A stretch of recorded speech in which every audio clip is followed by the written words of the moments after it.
ધર્મની ગતિ નીતિ અને ધર્મમાંય પાછો ફરક છે.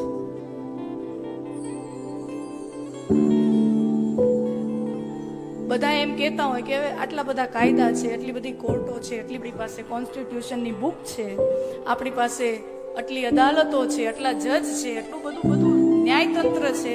હવે આપણને ધર્મની જરૂર નથી. આવું તમને ક્યાંક ક્યાંક એવા સૂર સમાજમાં સાંભળવા મળે.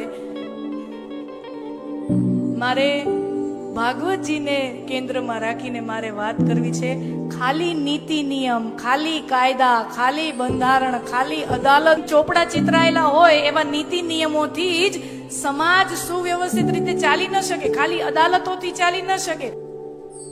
એક વહુ યુવાન 27-28 વર્ષની કન્યા લગ્ન કરીને સાસરે ગઈ છે. યુવાન છે.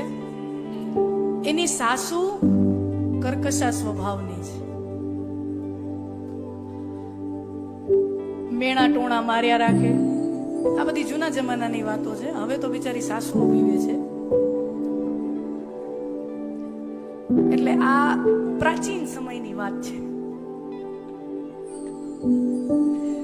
હા, પેલા દીકરીના મા બાપ બીતા કે જમાઈનું ઘર કેવું, જમાઈના મા બાપ કેવા, હે મારી દીકરી હેરાન તો નહીં થાય, મારી દીકરી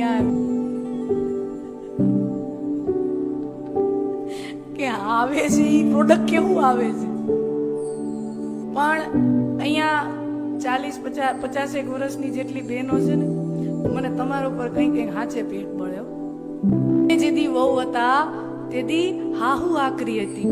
અને તેથી તમને એમ થાય ક્યુંકી સાસ ભી કભી બહુ થી, ક્યારેક તો હું સાસુ થઈશ ને.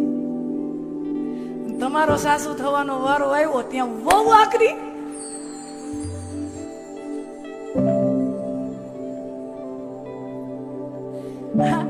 એટલે તમારો જન્મારો એમ જ ગયો. સાંભળવાનું કાયમ. ખેર, વિનોદ છે.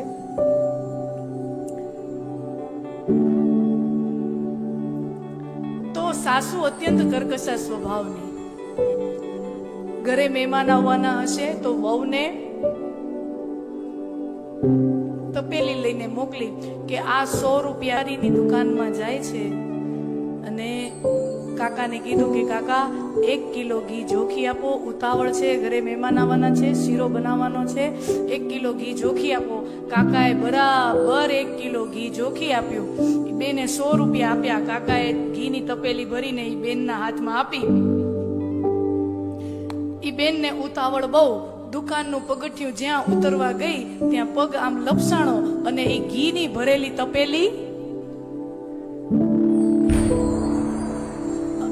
હવે ઈ વહુને કેટલો ડર લાગે. 100 શીરો બનાવવો છે, વહુ મંડી ફફડવા.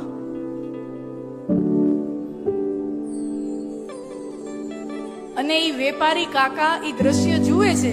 અને ગામનો વેપારી હોય, આજુબાજુની શેરીમાં વાતાવરણ કેવું હોય બધાને ખબર હોય. બધા હવે તમે મને કયો, નીતિની દ્રષ્ટિએ, કાયદાની દ્રષ્ટિએ, નિયમની દ્રષ્ટિએ તમે મને જવાબ આપો. તમે નકીલો ઘી જોખી આપવા બંધાયેલો છે પૈસા વગર? હો, પૈસા બીજી હોની નોટ કાઢે તો એ કરી જ દે ને. એમ નહીં. ઘીનો વેપારી ઈ બેનને 1 કિલો વધારાનું ઘી જોખી આપવા માટે નીતિના બંધારણ ના ઈ બંધાયેલો નથી. કારણ કે ઘી એના હાથે ઢોળાણું હોત ને તો એને નવું જોખી દેવું પડે. ઈ ભરતા ભરતા એનાથી આમ થઈ જાય તો એને નવું ભરી દેવું પડે. એના હાથે ઢોળાણું નથી, ઢોળાણું ઈ બેનના હાથે છે. તો ઈ વેપારી નવું ઘી જોખી આપવા માટે બંધાયેલો નથી.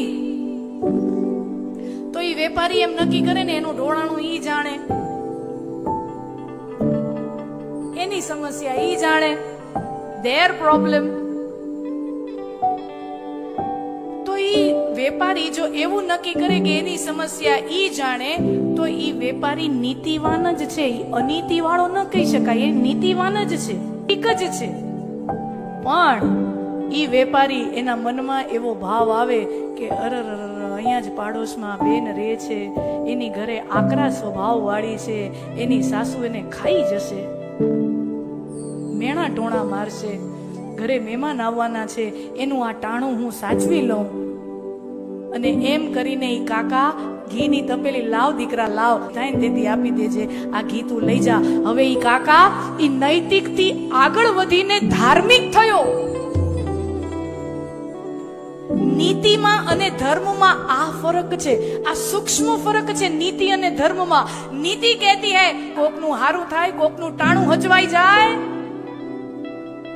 તો મદદનો હાથ લંબાવવો, ઈ ધર્મ છે.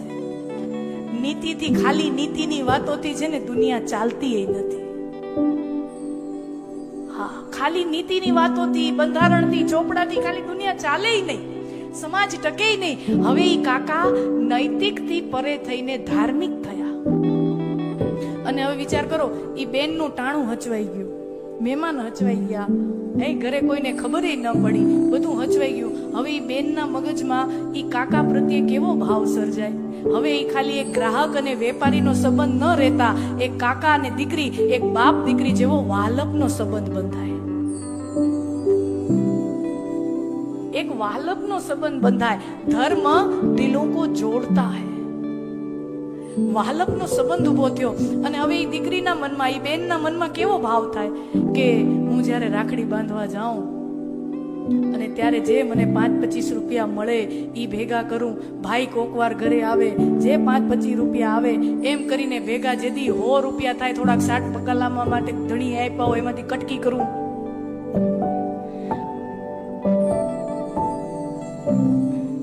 અને ઈ જેમ થાય એની પાસે જેવા 100 રૂપિયા. આ ધર્મ છે, ये धर्म है और ये धर्म से संसार चलता है, ये धर्म से समाज टिकता है. धार्यति इति धर्म, જેના કારણે આપણું અસ્તિત્વ ટક્યું છે એ ધર્મ.